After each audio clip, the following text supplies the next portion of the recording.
Bueno, es un honor para el Museo del Videojuego Arcade Vintage de IBI contar hoy con Luis García, escritor de toda la saga de libros Sensei, Dark Japan y demás libros, y ya él lleva en Japón un gran tiempo. Y bueno, para ayudarnos en la entrevista a Luis García, hoy tenemos con nosotros a otro gran conocedor de la cultura japonesa, como es nuestro amigo Josep, y va a contarnos acerca de todo este mundo. Y bueno, esperamos que sea de vuestro interés. Muchas gracias, un aplauso por favor.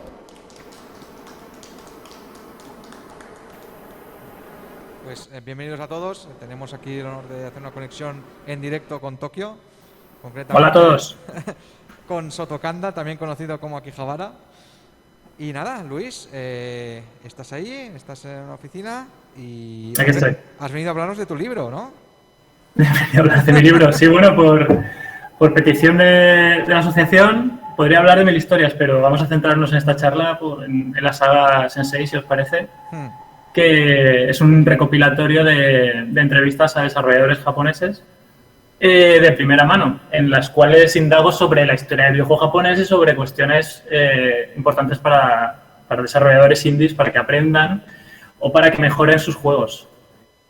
Entonces, bueno, lo que vamos a hacer en el guión que estuve preparando con Josep el otro día, vamos a hacer una breve introducción a por qué yo acabo aquí en Japón, cómo hago para subsistir durante todo este tiempo, qué me lleva al proyecto Sensei y en qué cristaliza todo, ¿no? Al final, que es la fundación de mi propia empresa aquí y el lanzamiento de mis primeros juegos oficiales, por así decirlo, porque hasta ese mismo momento, durante años y años, habíamos sacado pequeños juegos para móvil, para PC, sin muchas pretensiones, pequeñitos, absurdos, y fue Sensei, ¿no? La saga esta, el catalizador que permitió que realmente pues pudiéramos hacer juegos un poco como Dios manda, como se espera, ¿no? De un estudio un poquillo más profesional.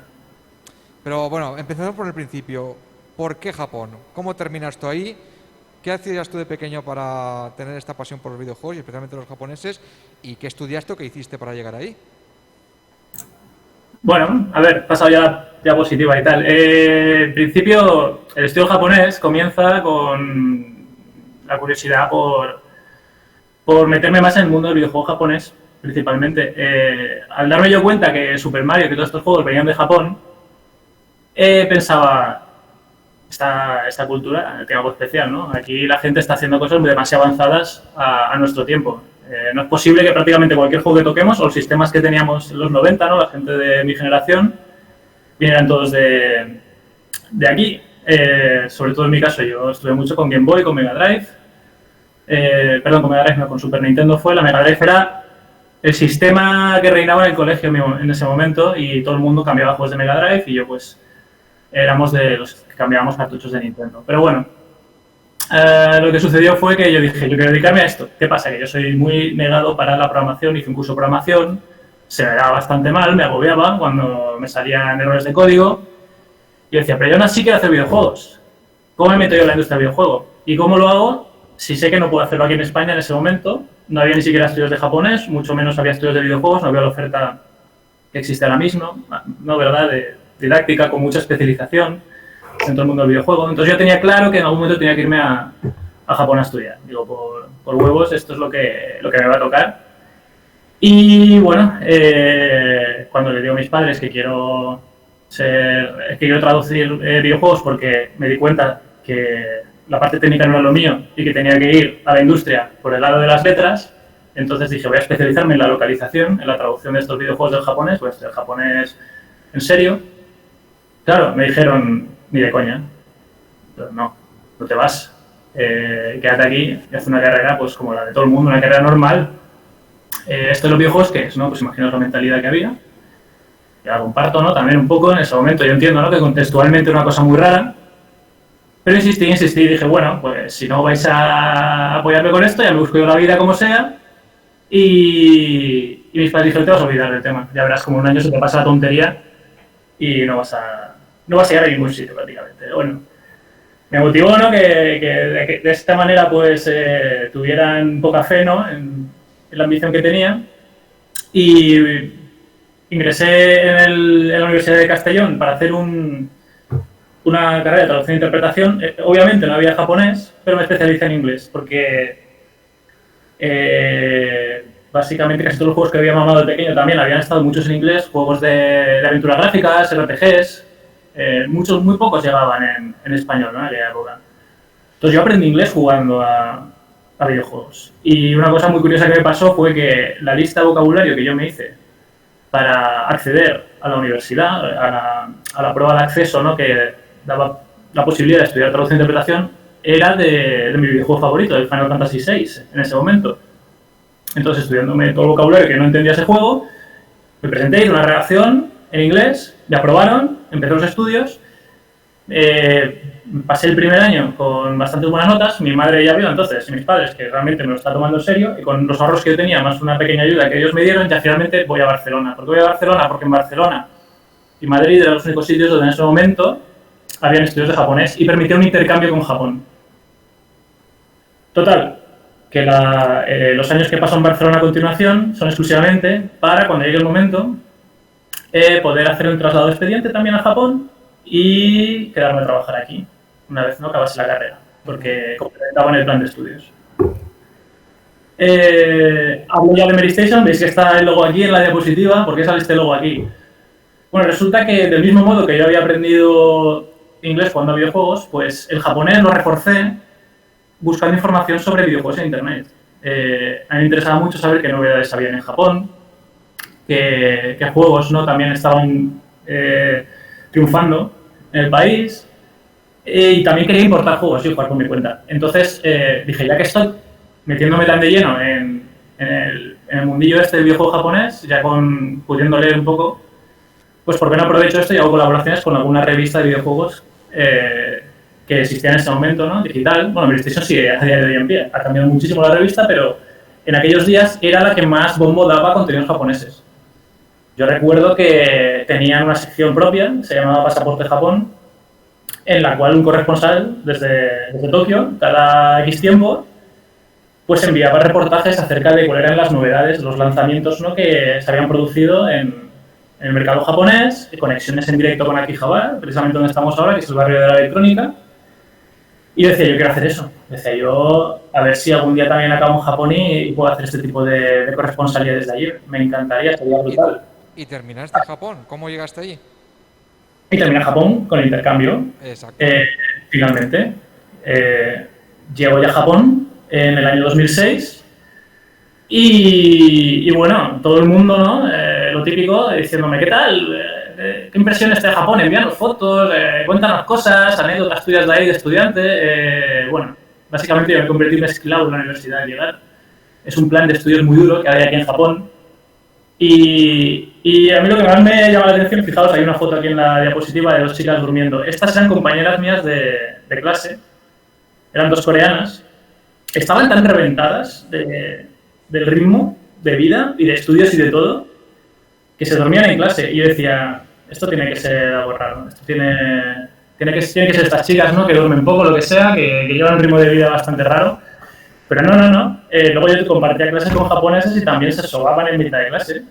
Y dices, aquí pasa algo raro en este país. Yo creo que la gente va muy deprisa en todo, ¿no? O hay demasiado movimiento. Hay muy poco tiempo para el descanso. Y efectivamente, eso lo viví en mis carnes en esos años, porque el ritmo era brutal y te llamaban incluso a casa a veces para preguntarte si llevabas los deberes hechos del día siguiente, cosas así. No podías justificar que se había comido el perro. No se podía hacer ese tipo de cosas y lo gracioso es que, claro, que en España tú puedes faltar a clase si te apetece, ¿no? En un día concreto. Si yo faltaba a clase en Japón, la profesora me cogía por banda, me llevaba a una sala y me decía, ¿sabes que estás poniendo en problemas nuestra colaboración con la Universidad Española? ¿Sabes que te estás jugando? El año que viene llega otro estudiante aquí y yo decía, ¿pero esta extorsión? ¿No? Este blackmail aquí, ¿pero a qué se debe esto? Y básicamente juegan con eso, ¿no? Con el miedo para que yo siguiera en la empresa. Perdón, en la universidad. He dicho empresa porque estaba sin un duro y tenía que buscarme un trabajo también para subsistir. Entonces, decidí enviar el currículum para presentarme a traductor a Square Enix, ya que yo era muy aficionado a Final Fantasy y previamente había hecho un trabajo de verano ese mismo año, antes de ir a Japón, en Londres, en la filial europea. Pues les dije, mira, ya he trabajado de editor con vosotros en Europa, me gustaría trabajar desde la central. ¿Hay alguna posibilidad de hacerlo? Claro, yo pensaba que aquello era un tiro al aire y que en la vida iban a llamarme, ¿no? Y toda la historia. Entonces, pues, ¿cuál fue mi sorpresa? Que sí, que realmente me llaman. Aquí veis también, solo un inciso, lo de la foto con todas estas bicicletas no es que sea un cementerio de bicis. Es que esto realmente, algunos parkings de las universidades estaban así porque la gente no tenía dónde poner las bicis. Parece exagerado, pero estas bicis son funcionales. La gente puede subirse a ellas, pero estaban tan hartos todos que a veces las ponían en montañas, como veis aquí, y para nada, ¿no? Puede parecer que estén abandonadas, pero no. Esto era otra de las cosas también que me llamó mucho la atención de Japón. Esta es la universidad en donde yo estudiaba, ahora está bastante mejor que antes, ¿no? En su día, pues, parece un poco un campo de batalla, pero lo han puesto bastante chula con el tiempo.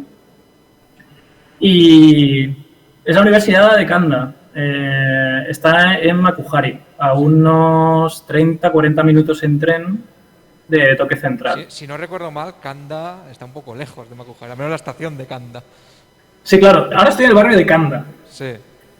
Donde está Akihabara. Y la Universidad de Kanda se llama así porque tiene la central, la vieja, la Universidad Vieja de Kanda, está en este barrio también. Y el Centro de Estudios Internacionales de la Kanda Daigaku se llama, está a tomar por saco en Makuhari. Ah, muy bien. ¿Y por qué Makuhari? Claro. ¿Por qué elegiste concretamente esa? Claro, esto puede parecer una coña, pero no era la que tenía mejor plan de estudios, no era la que tenía mejor profesorado, no era la que tenía, digamos, el mejor alumnado internacional o la mejor comida, el mejor equipo de fútbol o de fuera o clubs de manga, tal. ¿Qué tenía? Tenía que estaba a 2 minutos a pie del centro de convenciones Makuhari Mesek, que es donde cada año se celebra el Tokyo Game Show, la feria más importante, ¿no?, de videojuegos asiática. Por ahorrarte el traslado una vez al año para el Tokyo Game Show, te pillaste la universidad. Así es. Únicamente mi criterio se basó en cuál es la feria que me permite, cuál es la universidad que me permite ir más rápido a ese Tokyo Game Show, esos 3 días, ¿no? Se celebra un fin de semana, sin tener que pagarme el tren, sin tener que desplazarme, sin perderme, básicamente. Yo quería saber exactamente cómo llegar y no perderme ni un minuto esa feria, ¿no? Hasta ese nivel llegaba mi friquismo por el videojuego japonés. Eso es dedicación. Eso sí, bueno, ya me lo como queramos, pero en su momento, mira, me salió bien el tiro, ¿eh? La jugada me salió muy bien porque la universidad resultó ser buenísima, los profesores eran muy duros, sí, pero con ese año de estudios conseguí sacarme el nivel más alto que existía en ese momento para acreditar conocimientos de japonés. A Tokio resulta, esto claro, aquí veis el campus, ¿no?, estilo pues un poco más rupestre, digamos. Esto es lo que yo veía cada vez que yo cogía el tren, luego más adelante, ¿no?, para ir a la ciudad a comprar videojuegos. Yo cuando quería, pues a lo mejor, comprar las novedades, me tenía que ir a Akihabara, donde estoy ahora. El barrio de Shinjuku en su momento, esto es una foto de Kabukicho, que es, digamos, el distrito donde están todos los bares y todos los clubes así más movidos que tiene la ciudad. Yo lo que hacía era, pues, viajar allí cuando el dinero y el tiempo me lo permitía para recopilar y coger información, ¿no?, sobre todo un montón de revistas de juegos y tal, y me las llevaba de vuelta y los estudiaba en el campus en horas muertas. Y bueno, regresando un poco a lo que comentaba anteriormente, la empresa esta de videojuegos, Square Enix, me llama para que me una a sus filas, para que trabaje con ellos de manera temporal, ya que tenía que combinar las clases de la universidad con el trabajo. Y curiosamente me dicen, el juego que tenemos para ti, te vas a estrenar con nosotros con el Final Fantasy VI. ¿Quisieron traducirlo al español? Al español. Era el juego que existía en inglés, que yo había estudiado. El inglés de ese juego de pequeño, bueno, de adolescente, el juego con el que me había preparado la prueba universitaria, el juego que me sabía todos los diálogos de memoria. Resulta que de todos los proyectos que tenía la empresa esta, te dice, este es el primer trabajo que vas a hacer. El juego Final Fantasy VI, que solo existía en inglés, tradúcelo al español porque vamos a hacer ahora una versión para la Game Boy Advance, ¿no? Que era la consola que había en su momento. ¿Pillas casualidad? Me quedé muy loco, sí, sí. Me dijeron, ¿te habías preparado para hacerlo? Y yo, si es del inglés, sí. Si es la traducción del inglés, claro. No me obligues a hacerlo en japonés porque lo que me conozco son los diálogos en inglés. En ese momento me dijeron, sí, no. Ellos traducen de ambos idiomas, tanto el inglés como el japonés. Yo tenía 21 años, me parece, 21, así. Me dijeron, estás todavía en la universidad. Necesitamos que trabajes en este. Es un proyecto más o menos pequeño que tenemos que sacar rápido, así que tradúcelo del inglés, que es el idioma que mejor conoces, y luego más adelante veremos si hay algún proyecto más que puedas hacer en japonés, que ya sería el siguiente cuando me licencie. Pero bueno, yo seguía, aparte de las labores de traducción, muy interesado en cubrir eventos, como comentaba, ¿no? de Mary Station. Ya pude también hacer yo mismo la cobertura del pasaporte de Japón, que se llamaba este pequeño, ¿no?, rincón que tenía la revista en su momento. Entonces, voy a contar un par de anécdotas, si os parece bien, acerca de lo que fueron mis inicios de periodista de videojuegos, que es lo que lleva a los libros de Sensei. Esto es arqueología también ya del periodismo sobre videojuegos japoneses, ¿no? Resulta que la PlayStation 3 acaba de salir al mercado, no tenía lanzamientos, ¿no? Año 2006, la PlayStation no salió con 6 juegos contados y algunos de ellos bastante malos. Entonces la gente estaba muy escéptica, decía, ¿qué va a pasar? ¿Qué catálogo ofrece esta consola? ¿Qué garantías da para que nosotros hagamos este gasto, no?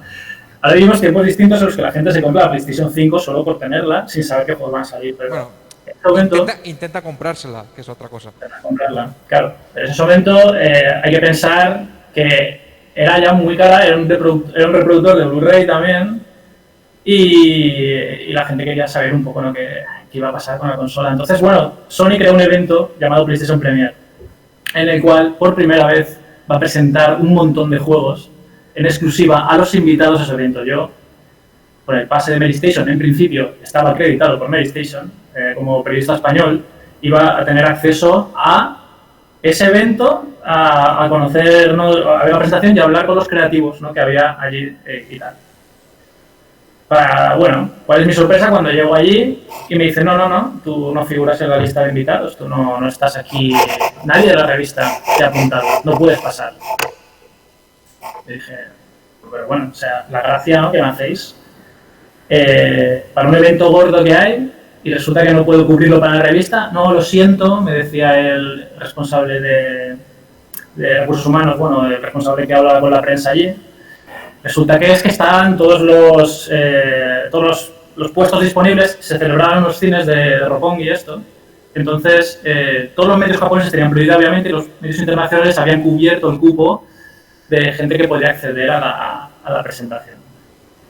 Y le digo, ya le mentí, ¿no?, al tío, le digo, pero bueno, he venido a postas de España, ha sido un viaje que he hecho para este fin de semana, no me voy con las manos vacías. Se quedó así como medio sudando el hombre. Me dice, venga, pasa, y siéntate donde puedas, a lo mejor en las escaleras del propio cine. Si ves algún hueco, ponte por ahí, intenta no molestar. Y me dice, prohibido hacer fotos. Ni se te ocurra hacer ninguna foto del evento porque todo esto luego ya se pasará a los medios mucho más adelante en forma de nota de prensa y con fotos de gran calidad y tal.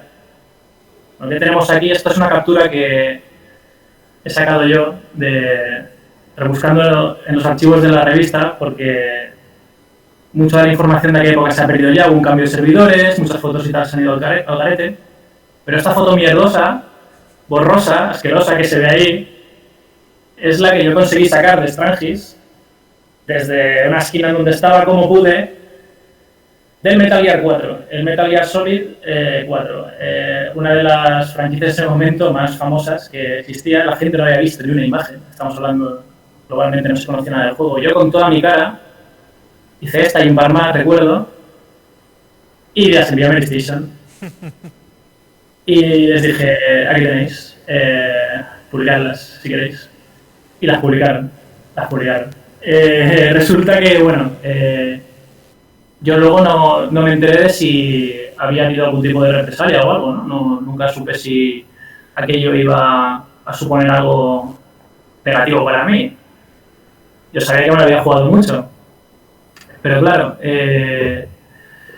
no recibí ningún tipo de amenaza, no recibí ningún tipo de comentario de nadie, simplemente el artículo salió y ya está.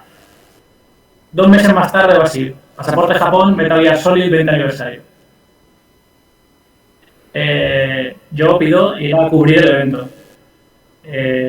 Por medio de también PlayStation y tal, les digo, bueno, yo soy muy fan de la franquicia esta, más bien era, ¿no? Ahora mismo está acabada, ¿no? Como todos sabemos, pero en su momento era de lo más gordo que había.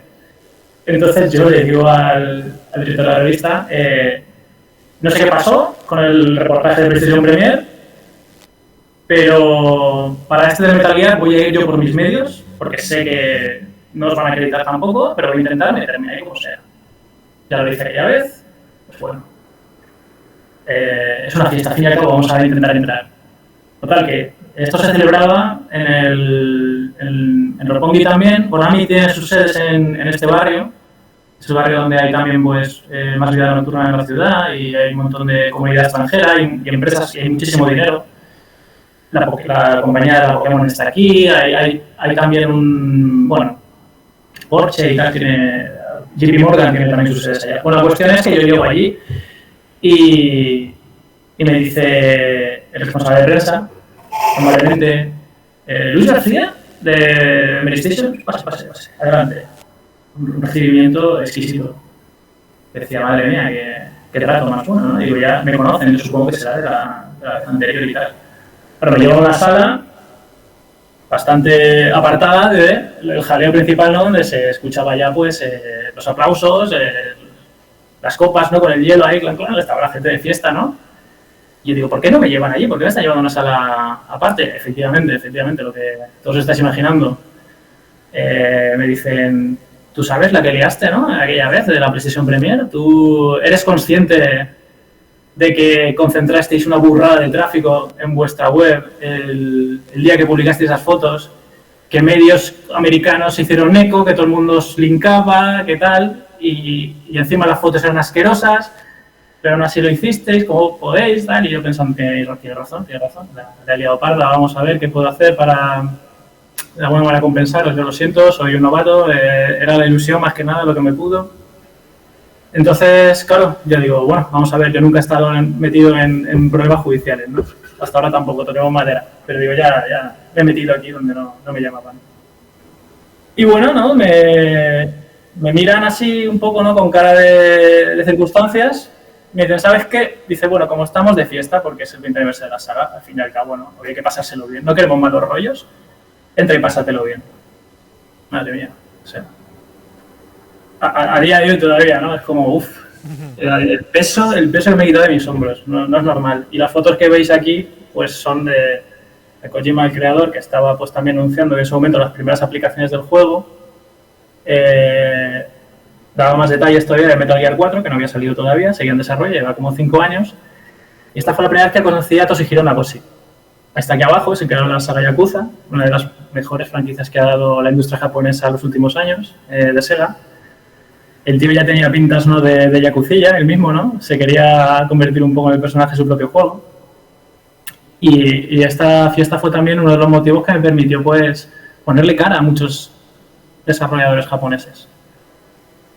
Y cogerle incluso más ganas, ¿no? A algún día pues poderme dedicar más a fondo, ¿no? Mientras subsistía, mientras ganaba el dinero como traductor de videojuegos, a lo que realmente me gustaba, que era la investigación y contar historias sobre Japón, todas relacionadas con videojuegos, ¿no? Y aquí bueno, aquí hay un momento que hemos marcado como clave, porque tuviste un incidente. Cuéntanos. Sí.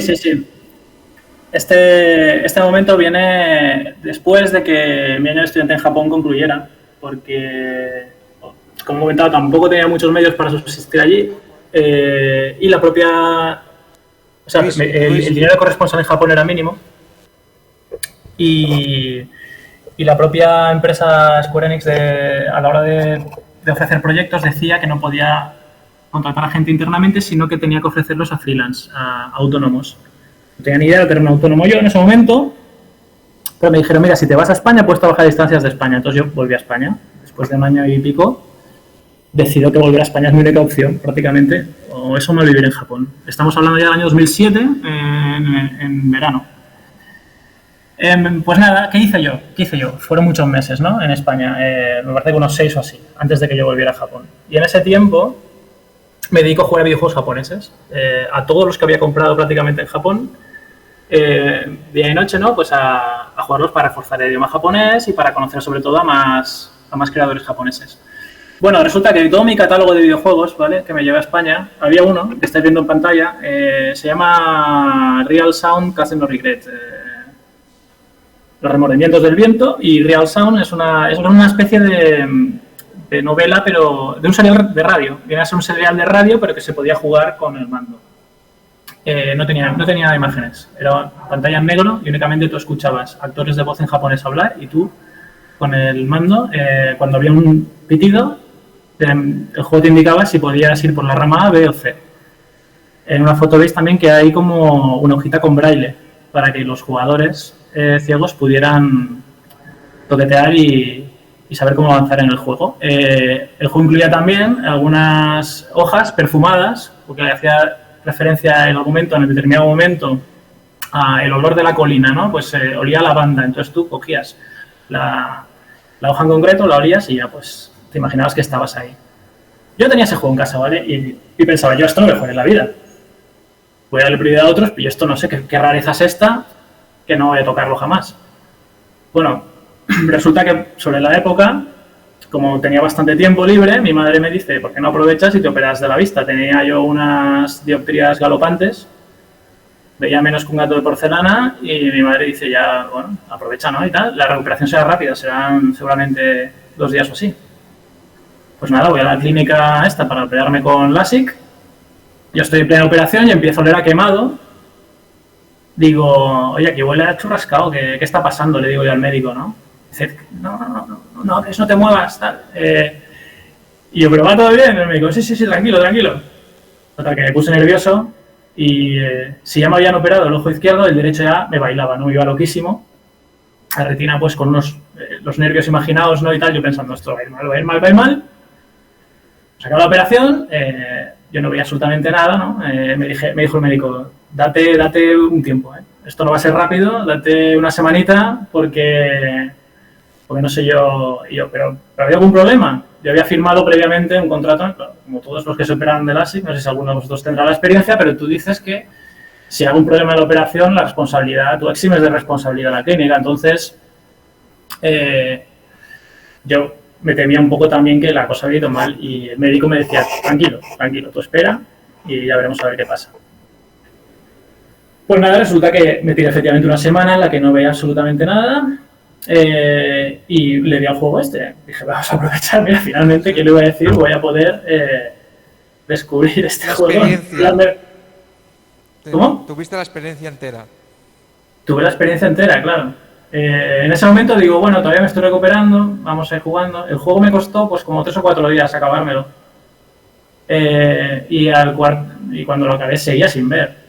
Pero me había gustado mucho este videojuego, ¿no? Había pensado, fíjate tú, el desarrollador qué detalle ha tenido de crear un videojuego para gente invidente. O sea, ¿dónde se ha visto esto?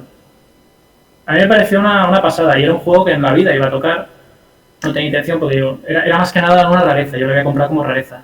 Y finalmente dije, mira, incluso en estas circunstancias, alguien ha pensado que puede haber un público, ¿no?, que pueda jugar un videojuego así. Luis, un segundo, vamos a hacer una prueba. Sí. Una cosa, ¿no? Solamente un segundo.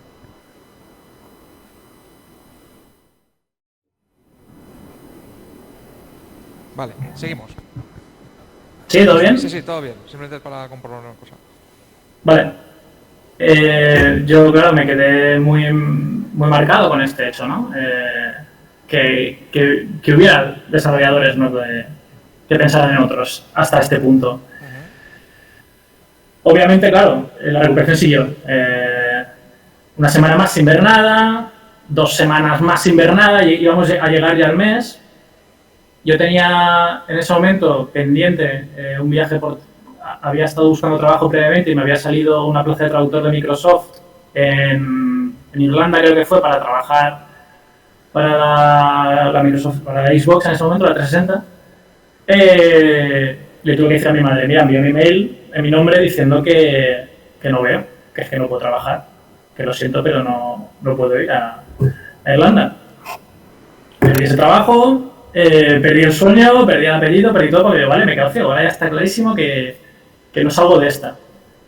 Y nada, un día poco a poco empiezo a ver sombras, ¿no? Al cabo de un mes y algo, empiezo a ver ligeras formas raras, tal, al final todo se definió y sí, conseguí volver a ver. No sé, fue un proceso muy raro.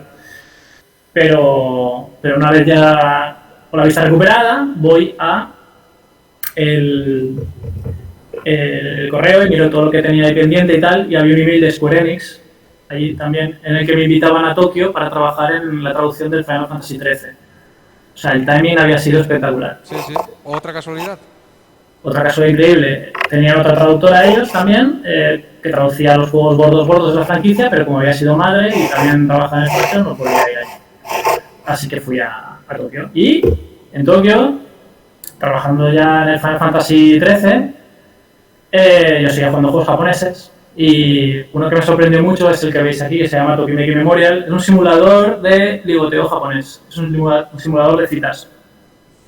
Pues claro, yo estaba jugando a esto y mi novia de la época, que era también española, me decía, ¿qué haces con esto? Pero ¿a qué te dedicas, no? Y yo le decía, bueno, vamos a ver, si nunca voy a tener una novia japonesa, deja por lo menos que sepa cómo pueden ser las relaciones con las chicas japonesas a través de un videojuego, no sé, que resultó ser bastante realista luego al final, el juego este. En el cual, detalle friki, participó uno de los creativos de la saga Castlevania, Koji Igarashi, que luego entrevisté en Sensei. En ese momento no tenía idea de nada, y en ese momento simplemente decía, mira, simulador de citas, que esto es un género que nadie conoce, estamos hablando de eso, 2009, 2010, existía únicamente en Japón, ahora ya pues, obviamente, esto le ha llegado mucho a la gente, esto y las visual novels japonesas, pero eso ya me parece una cosa rarísima y casi me cuesta la relación con la novia. Rebobinamos entonces un poco hacia adelante, ¿vale? Empezamos a hablar ya del proyecto Shinyuden, previo a Sensei. Yo mientras trabajaba en Square Enix también pensaba, estaría muy bien que el dinero que voy ganando aquí lo pusiera en desarrollar videojuegos propios. Obviamente, como ya he comentado, no soy programador, pero sí que entiendo de programación, por lo cual puedo hacer la estructura del juego, prepararla para que el programador luego ya pues haga las cosas adecuadas, ¿no? Para que el juego tire para adelante. Puedo hacer diseño del juego, puedo hacer varias tareas, ¿no? Bueno, lo que es programar, pues prácticamente, bueno, y lo que es también modelado y animación tampoco puedo hacerlo, pero todo lo que es más de la parte, ¿no? De letras, por así decirlo, pues, o de pensar, vamos a ver si esto deriva en algo. Y pues uní mis experiencias con ese juego previo que os he comentado y la vida real ya, luego más tarde, para decir, vale, vamos a hacer un videojuego basado en lo que esto tiene que memoria, pero con chicas de verdad y con situaciones de verdad, diálogos que pueden surgir de manera natural, pues en bares, en combinis, en la calle, donde sea, ¿no? Todos basados en historias que habían sobrevivido mis amigos reales, historias reales, ninguna inventada, y alguna personal también, ¿no? Todo esto pues, se convirtió en Tokyo Super Night, que es el primer videojuego indie que hicimos, una novela visual de aventura súper cortita que sucedía una noche y que estaba creada pues, entre amigos, entre desarrolladores, ¿no? Que nos juntamos aquí en Tokio para hacer videojuegos. Luego se recopiló en Silver Collection, que tengo aquí. Esto no se vende ni nada, esto lo tengo yo para mí más que nada, pero es como un recuerdo, ¿no? de los juegos que hicimos en aquella época, minijuegos. Uno también precisamente, de un pollo que va con huevos y le persigue un perro, es una parodia del Metal Gear, el juego de espías. Sí. Con el tiempo ya pues decimos, vamos a ver si este proyecto se convierte en algo más serio, vamos a hacer un videojuego ya, a ser posible un RPG porque a todos nos gustan mucho los juegos de aventuras y los Zelda, los Final Fantasy, vamos a intentar hacer un juego que sea más ambicioso y que realmente pues pueda llegar a venderse, porque nosotros no pedíamos dinero, obviamente, por los otros juegos, eran gratis, eran aplicaciones de móvil en las cuales pues a lo mejor llegaba un poco de dinero por publicidad. ese dinero de publicidad lo utilizamos luego pues para comprar gráficos para el juego. No tenemos un artista propio, entonces dijimos vamos a empezar a comprar, digamos, pues a lo mejor algunos assets de la tienda, de la tienda de Steam en ese momento, pues para tener que ser la estructura principal del juego. Cuando nos pusimos con las manos en la masa en lo que era un juego ya de verdad, por así decirlo, en un proyecto más largo y que tenía que tener una estructura de trabajo, tenía que haber pues unos meetings semanales para ver el progreso de cada uno de los miembros del equipo, tenía que yo también ver de alguna manera qué era lo que merecía la pena mantener el juego, que no, cuánto trabajo costaba cada evento preparado dentro del juego. Fue un follón, fue un desastre, acabamos todos bastante hartos. Y fue la época en la que yo decidí, bueno, yo y todos, en realidad, todo el grupo, ¿no?, que hacíamos videojuegos, que esto lo mejor era que se quedara en un cajón y no sacarlo más. Entonces, claro, te quedas un poco desangelado, chafado, no valgo para nada, ¿qué es esto? Nada, pues seguiré toda mi vida de traductor, traduciendo videojuegos, ¿qué le vamos a hacer? Ya, al menos es algo, ¿no? Ya, a mí me ilusionaba todavía, ¿no?, trabajar para la saga Final Fantasy y eso, pero notaba que también quería hacer algo más. Mis aportaciones también a esta saga eran puntuales, quiero decir, al no trabajar en plantilla, ser siempre autónomo, pues a lo mejor currabas con ellos 6-7 meses y luego te pasabas el resto del año sin recibir ningún proyecto. ¿Vale? ¿Qué hago yo en ese tiempo? Como a mí tampoco me gustaba el trabajo de traductor por sí mismo, de coger más clientes o de trabajar para otras empresas, prefería centrarme mucho, ¿no?, en traducir videojuegos japoneses del japonés. En ese momento ya tenía bastante nivel, ya había acabado la universidad, como os he contado y todo. Digo, ¿qué hago yo con estos conocimientos de japonés que tengo? ¿Qué hago yo ahora también en este intervalo de tiempo? ¿Y qué hago también, sobre todo, para intentar mejorar como desarrollador de videojuegos? Bueno, pues la idea me la dio Giacomo, que es un desarrollador canario y muy buen amigo, que se vino a Japón un verano, el verano 2016, porque él quería trabajar para una empresa japonesa. Él me dijo, Luis, ayúdame a entrar, ya sea en Square Enix o en cualquiera de las otras empresas en las que tengas amigos, para hacer un periodo de ¿cómo le llaman a esto? Trabajar como aprendiz allí, ¿no? Ser una especie de becario, ¿no? Y yo le digo, ¿tú con tu edad vas a hacer esto, tío? Porque en ese momento creo que teníamos los dos ya, estábamos por vamos a ver, la treintena, entrando en la treintena, y digo, ¿te vas a poner de becario en una empresa de videojuegos japonesa? Me decía, sí, que seguramente sea lo mejor para también aprender el idioma y para adquirir conocimientos.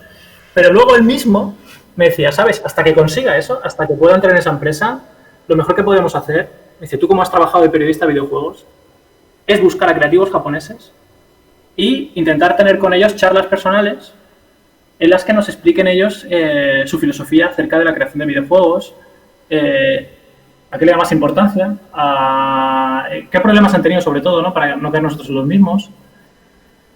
Y bueno, me dice, ¿cómo lo ves? Y yo le digo, ¿tú estás loco? Digo, ¿pero qué te crees? ¿Que conozco yo a medio Japón? A todos estos desarrolladores le comenté las experiencias con Mary Station, que nada había sido fácil. Y el tío al final me suelta, bueno, al final le echaste morro en su día, pues vamos a echarle morro ahora, ¿no? Vamos a un evento que se estaba celebrando en ese momento en Kioto, que no te lo pienses, vamos al tren, nos desplazamos de Tokio a Kioto y ese fin de semana se concentraba allí el creador, curiosamente, de Final Fantasy, el creador de Castlevania, Goichi Suda, que era el jefe, sigue siendo jefe de Grasshoppers y que ha creado un montón de juegos que son icónicos para la empresa, para la industria japonesa, perdón. Me dicen, vamos, y nos presentamos como periodistas de videojuegos, sin ningún tipo de apoyo, sin nada, y ver si es posible tener ese tipo de quedar con ellos, ¿no? Y hacer preguntas acerca de desarrollo de videojuegos, tocando a ser posible todos los palos. Y también teniendo en mente que esto le puede ser de uso en el futuro a gente que esté estudiando desarrollo de videojuegos y que quiera acceder a la industria para cubrir puestos y actuar, ¿no?, ya sea de productor, de director de un juego, de grafista, programador. Hay músicos, hay gente de todo tipo, ¿no?, trabajando en videojuegos. Entonces, me dijo, vamos a intentar buscar a gente de todos los perfiles posibles. Pues nada, nos presentamos ahí en Kioto y vamos a la yugular de prácticamente cualquier desarrollador que vemos en un momento, ¿no? Que estaba pues, en un descanso uno, el otro estaba montando el stand, nos acercamos, le presentamos el proyecto rápidamente, decimos esto es lo que tenemos en mente y ¿qué os parecería? ¿Os interesaría tener con nosotros esta charla? Y curiosamente, todos, absolutamente todos, dijeron, nunca nadie nos había planteado un proyecto así. Al final ellos estaban hasta más ilusionados que nosotros estamos cagados de miedo. Decíamos, ya verás, nos vamos a meter en un lío con esto. Precisamente sabiendo que muchos de estos creativos trabajan para empresas, ¿no? Que los tienen muy blindados. Pero se dio la casualidad de, claro, que en este evento participaban creativos que eran ellos mismos los jefes de las empresas. Entonces no tenían de ninguna manera que filtrar, que no tenían a ningún departamento por abajo que dijera, por arriba que dijera, tú no puedes hablar de esto, tú sí. Ellos eran totalmente libres de contarnos lo que querían. Y fue alucinante. Ese mismo fin de semana tuvimos un par de entrevistas con 2 de ellos. Otros 2 nos dijeron, hablemos en Tokio con más calma, nos invitaron a sus propias oficinas. El Koichi Suda fue uno de ellos.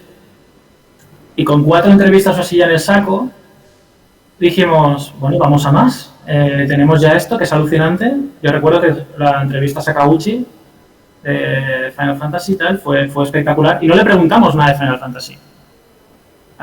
Una de las directrices que teníamos para el proyecto era, vamos a hablar únicamente de desarrollo de videojuegos puro y duro. Vamos a tocar preguntas que nadie había tocado antes con esta gente, porque siempre que alguien se dirige a un desarrollo japonés es para hablar de un juego concreto, porque hay un lanzamiento nuevo.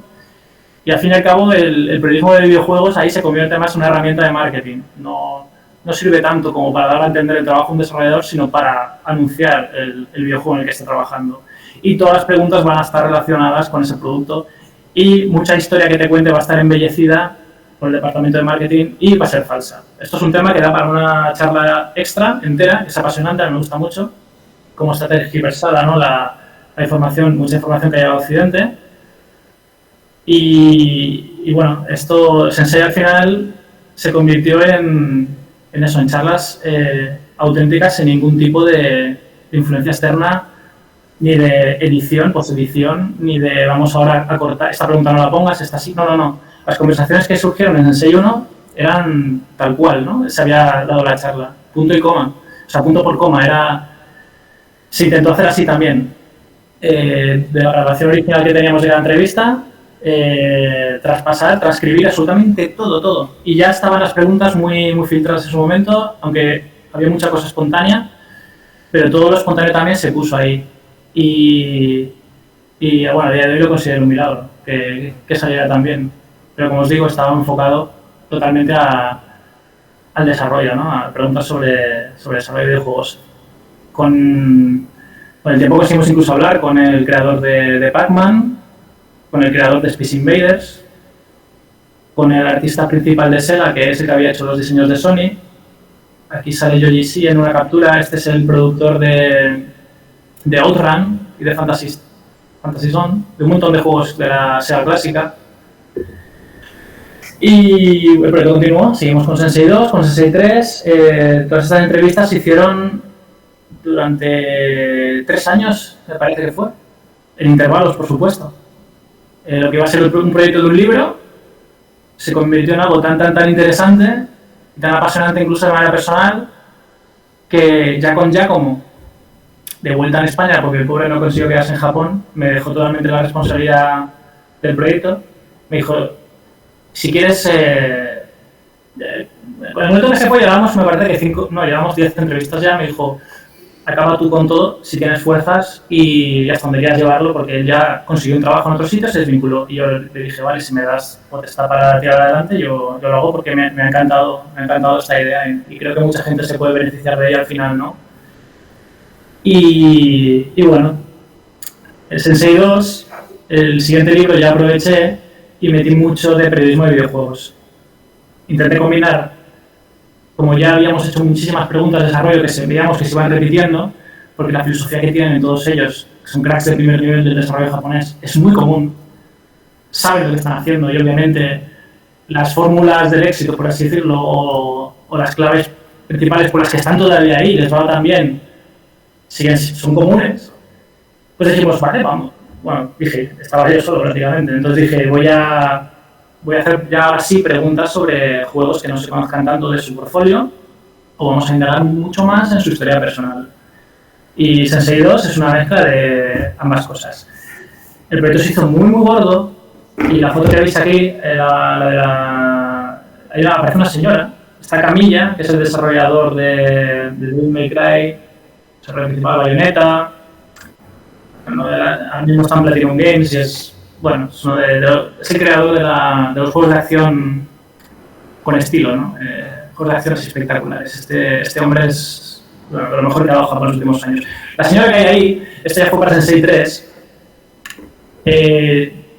ya empieza a entrar el departamento de marketing, ¿vale?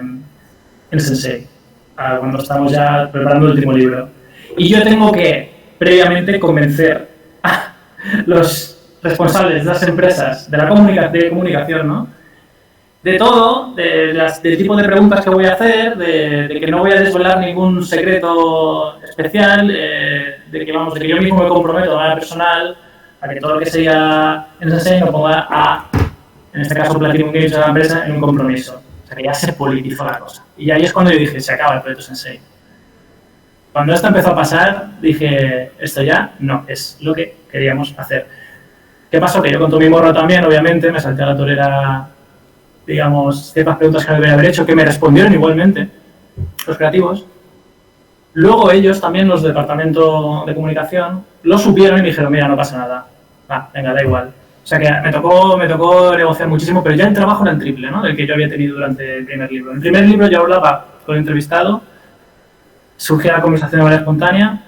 El segundo también, y en el tercero ya es como, tío, que tienes 2 libros en el mercado, que ya hemos oído hablar de ti, y hemos visto que has publicado cosas un poco que a día de hoy, ¿no? Muy poca gente sabe, ¿no? Sí, en estos libros. Luis, porque además, según hemos visto que has compartido tú en redes, a ti te han hecho entrevistas en Japón al respecto de estos libros. Sí.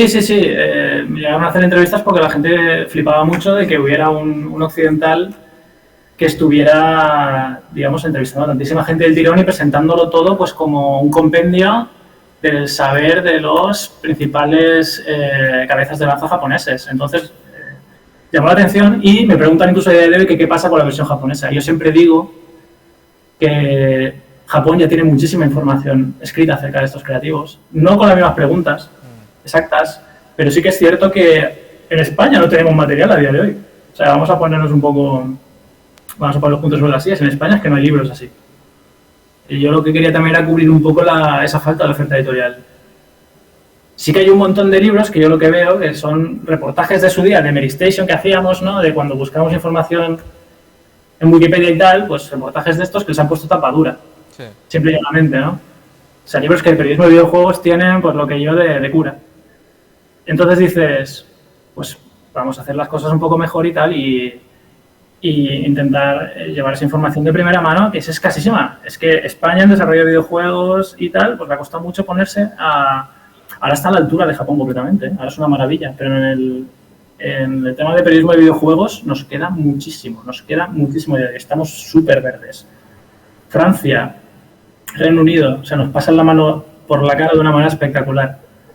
Entonces, bueno, digamos que Sensei es un poco una llamada de socorro, y habrá quien la haya cogido, habrá quien no, la haya escuchado, pero bueno, que a mí me falta ver eso, ¿no? Pues muchísimo más movimiento para traer esa información de Japón que antiguamente se veía muchísimo en revistas extranjeras y que en España brillaba por su ausencia, ¿no? Ahí, a lo mejor, yo recuerdo que sí, que las revistas de la época pues tenían a lo mejor algunas páginas de curiosidades o de algún lanzamiento de Japón y tal, pero eran muchas veces artículos reciclados de otras revistas europeas. O traducidos del inglés directamente. Sí, traducidos del inglés, o yo conocía al corresponsal de Hobby Consolas aquí y era un francés. Me seguía el tío de español y el tío trabajaba para un montón de medios europeos y uno de sus clientes era Hobby Consolas. Y yo decía, pero tío. Y siguiendo con Sensei, ¿qué otros maestros del videojuego entrevistaste? Pues aquí en esta diapositiva tenéis, por ejemplo, a Fumito Ueda, que es el creador de 2 de mis juegos favoritos, Shadow of the Colossus e Ico. Y abajo está el creador de el que es el ilustrador de Hudson Soft, de los juegos principales de Hudson Soft, de los Tengai Makio. Es una saga de rol que, por desgracia, no llegó a Occidente.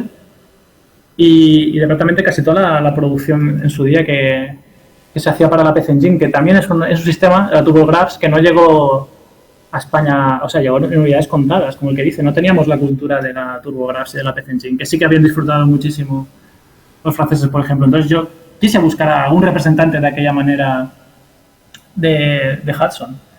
Y no hubo mejor persona que Torajiro, el Yoshiteru, el hombre que veis aquí, y que me explicó precisamente todo lo que había vivido en el proceso de creación de esa saga de RPGs que a día de hoy sigue inédita en muchos mercados y que estaría muy bien rescatar con el tiempo. Pero bueno, así de entrevistas que me hayan marcado personalmente también está la del creador de Red,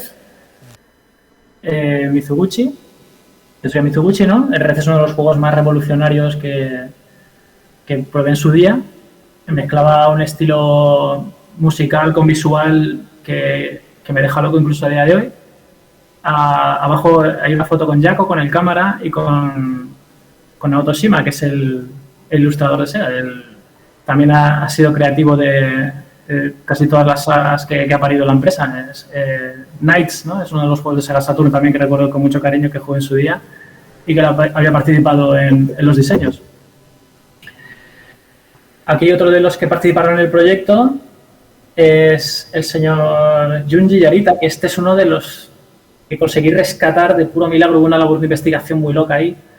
Este fue de los primeros diseñadores de gráficos por píxel para Taito, los primeros arcades, ¿no?, que hizo la compañía.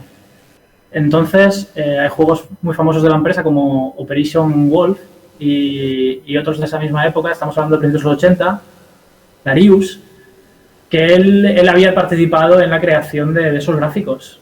Bueno, él es el maestro de todos los diseñadores de gráficos que existían en la época en Taito. De todos los juegos, toda la producción que Taito tuvo, él era el que enseñaba a la gente a cómo dibujar esos pequeños píxeles en las pantallas del ordenador. Entonces me hizo un repaso a su carrera y también conocí en las oficinas de Taito al que había sido el productor y el creador de uno de mis videojuegos favoritos de todos los tiempos, el de Victor Action. Y que a su vez descubrí que él había sido también productor de Darius y de Frontline, que es un juego que yo desconocía y que resultó ser un precursor de Grand Theft Auto. O sea, palabras mayores. Un juego que te permitía ya salir de un tanque y meterte en otro y usarlo para chafar al enemigo. Pues no dejaba de aprender yo con este proyecto. A la derecha está el presidente de Falcom, que es una de las empresas, la empresa decana de RPGs en Japón, ¿no?, diría yo. La gente habla mucho precisamente de Square Enix, ¿no?, y de sus RPGs, pero es que Falcom ya hacía RPGs espectaculares para ordenadores japoneses a principios de los 80. Y su presidente Kato-san, creo que a día de hoy es la persona más longeva trabajando en la industria japonesa. O sea, toda su vida, Falcom es una empresa que lleva más de 40 años creando RPGs como Is y la saga de los... ahora no me sale el nombre en inglés, pero bueno, porque no tiene... Los Trials. Ahí me estaba explicando curiosamente cómo él había incluso creado el packaging de los primeros Is para el ordenador, cómo el diseño y los materiales los elegía él mismo. Y este señor que está aquí con una pizarra en blanco y con un montón de pintarrajos que no se entenderá ni la mitad, es uno de los desarrolladores de arcade primigenios también de Sega. Tsurumi Lopiaku se llama. Trabajó en el arcade de Spider-Man, en el arcade de Michael Jackson, el Moonwalker, que es uno de mis juegos también favoritos, una pasada.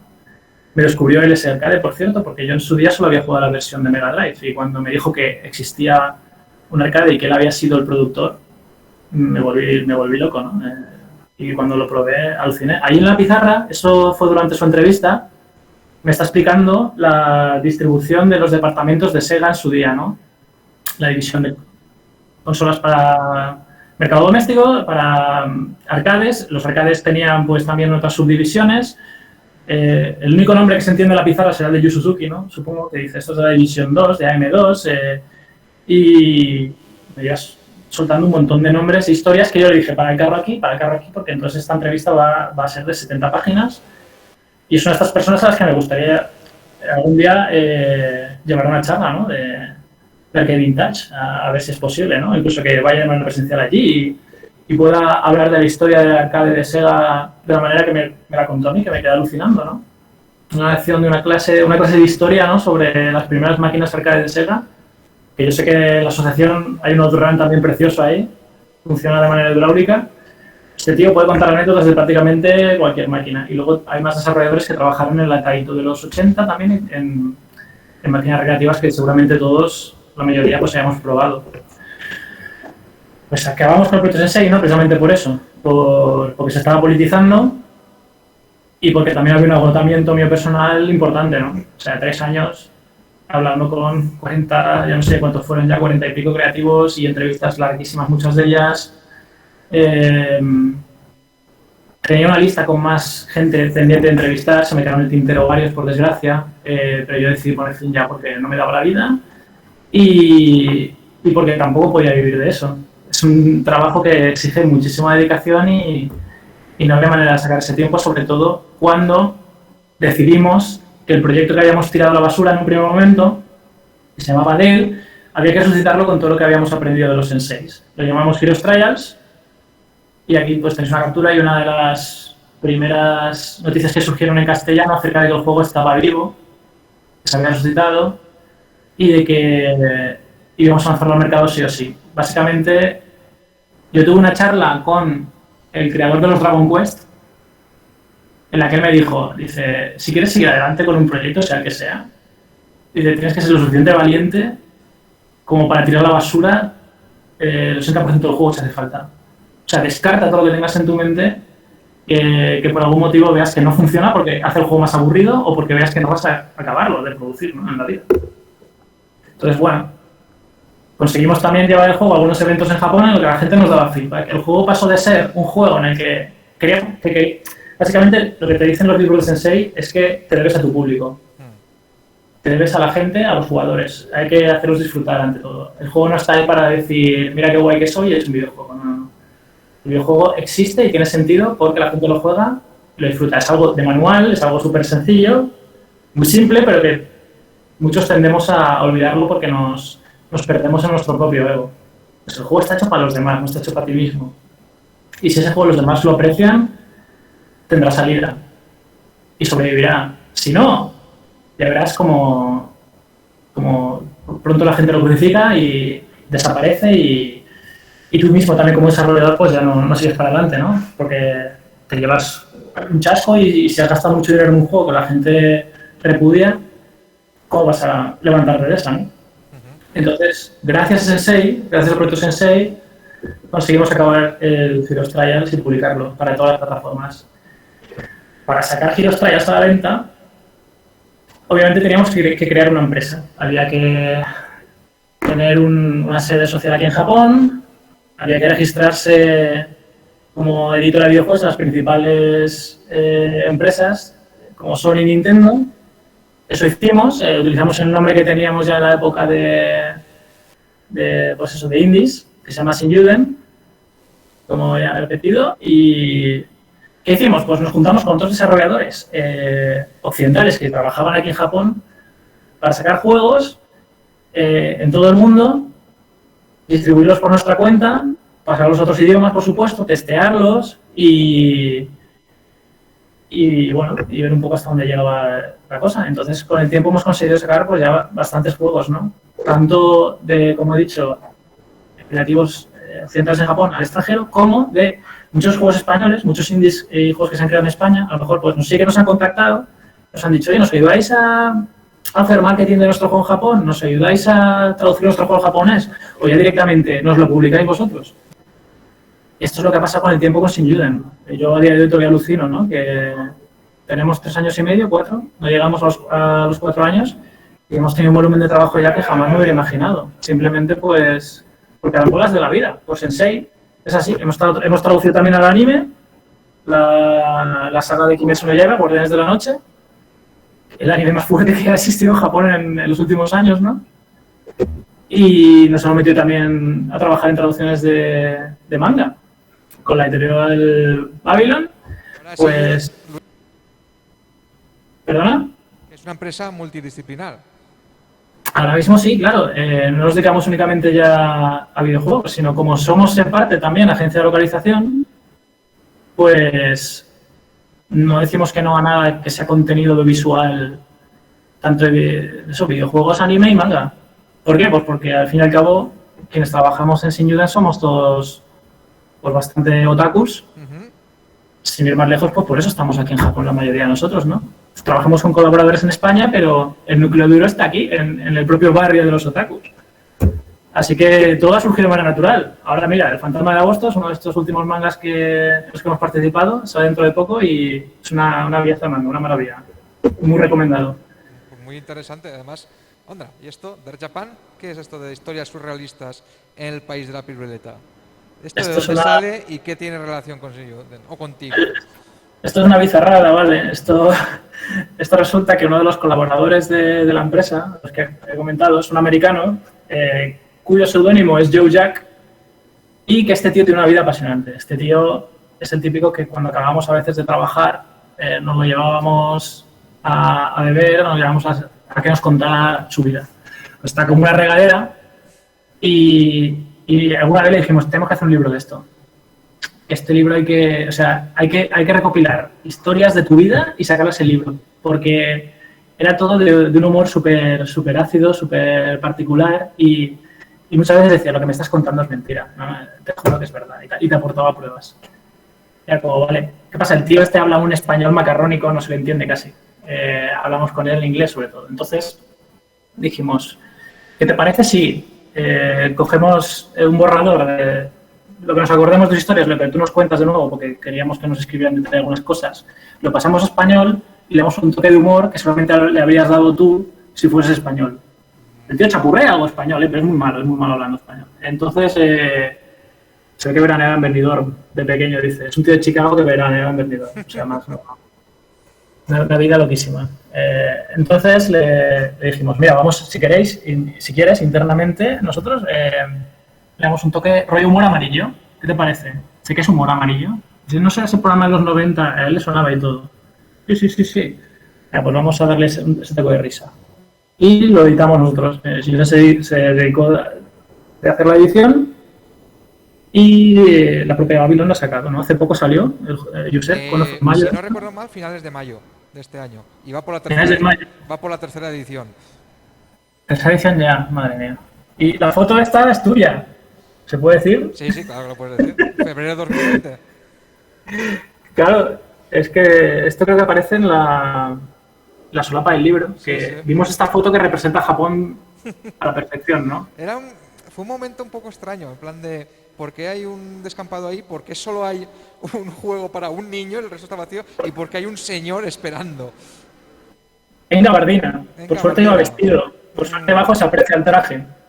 Pero en otras circunstancias, en otro momento del día, este hombre habría sido pues, un exhibicionista. Puede pasar, es Japón. Esta imagen yo creo que concentra un poco lo que es el enigma de Japón. ¿El por qué? ¿Por qué? Te estás continuamente preguntando, yo llevo aquí ya 12 años y no me canso de decirme, ¿por qué está pasando esto? No entiendo nada. Y seguiré sin entenderlo. Y Joe Jack sí que ha sabido, de alguna manera, desengranar Japón. Es que me estoy acordando ahora del libro, lo hemos leído 2 o 3 veces. Épico. Yo no dejo de reírme. Tiene capítulos espectaculares. Y es de los libros que más he disfrutado en Japón. Porque es que a día de hoy, tú tienes un libro sobre Japón y todo es... ¿qué he hecho en Japón? Jiji, jaja. Qué divertido todo. Y la belleza de Japón, y la sensibilidad de los japoneses, y los haiku, y el orden, y el honor, y tal. No, eso no es Japón. Nos lo dice alguien que ha estado aquí 12 años. Japón es un país como otro cualquiera, con sus cosas buenas y sus cosas malas, pero es que las malas, entre comillas, son muy graciosas. Sí. Por eso cultural. Entonces, este señor lo ha conseguido contar, bueno, ha sido un trabajo a medias, lo ha conseguido contar de una manera magistral. O sea, espectacular. De hecho, estamos esperando que ojalá haya una segunda parte porque pocas veces he tenido una lectura tan intensa como con ese libro. Sí, yo se lo pregunté y me dijo que sí, que tiene historias a punta pala, pero se ve que, las que nos dio ya eran las mejores. Entonces, no sé yo si se podrá superar el nivel, ¿eh? Yo, sinceramente, aunque hay una segunda parte, si el hombre... Yo recuerdo alguna otra más, que no entra en el libro, pero si esa segunda parte sale a la venta, es como Sensei. Yo no sé ya si se puede llegar a algo mejor, sinceramente. Si se puede, saldrá, si no, no. Ya le daremos la brasa. Muy bien, pues gracias por este tiempo, porque la verdad es que podríamos estar hablando horas, sobre todo de tu experiencia, tus anécdotas, cualquier consejo que puedes dar a alguien que decida, no solamente en Japón, sino en cualquier parte del mundo, montar una empresa dedicada a videojuegos. Y sí que es verdad que me han apuntado algunas preguntas que me han pasado antes, también gente que estaba interesada en el tema, sobre todo por la parte de Japón, precisamente. Uh-huh.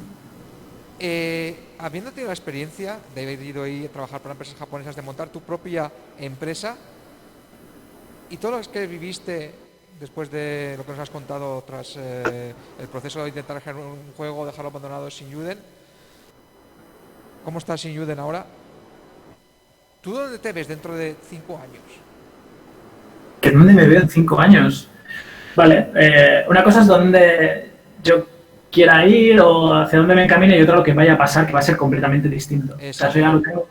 A mí la vida me ha enseñado, yo en 2010 trabajé también puntualmente, es una cosa que he dejado aparte de la conferencia, pero trabajé durante 10 meses en un impasse que tuve en mi carrera en Nintendo Europa.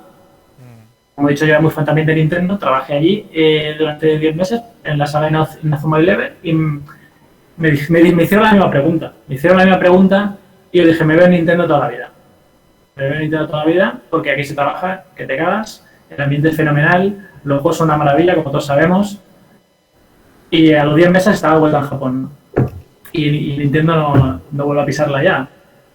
Entonces, porque también cambió la política, ¿no?, que tenían allí interna y tal, y un poco de debate. Entonces yo ahora, no sé ni dónde me veo en 5 días, ¿no?, en el futuro. Pero si he de verme en algún sitio en 5 años, tiene que ser eso, a caballo entre España y Japón. Es una residencia, digamos, fija en la que estoy continuamente, trabajando con los dos mercados sobre todo y ayudando a importar y exportar un montón más de licencias de videojuegos, ¿no? Y otra, más que pregunta, consejo. Consejo que tú darías a todos estos desarrolladores que están apareciendo, algunos muy buenos también en España, desarrolladores que empiezan como indies. ¿Qué consejo en base a tu experiencia les darías para publicar, trabajar, ya sea en España, en Estados Unidos, Japón, Nueva Zelanda, donde sea? Pues que no se ciñan mucho a, digamos, los gustos de un mercado en concreto, que busquen efectivamente llegar a todo el mundo, a cuanto más mejor. Que haga un ejercicio de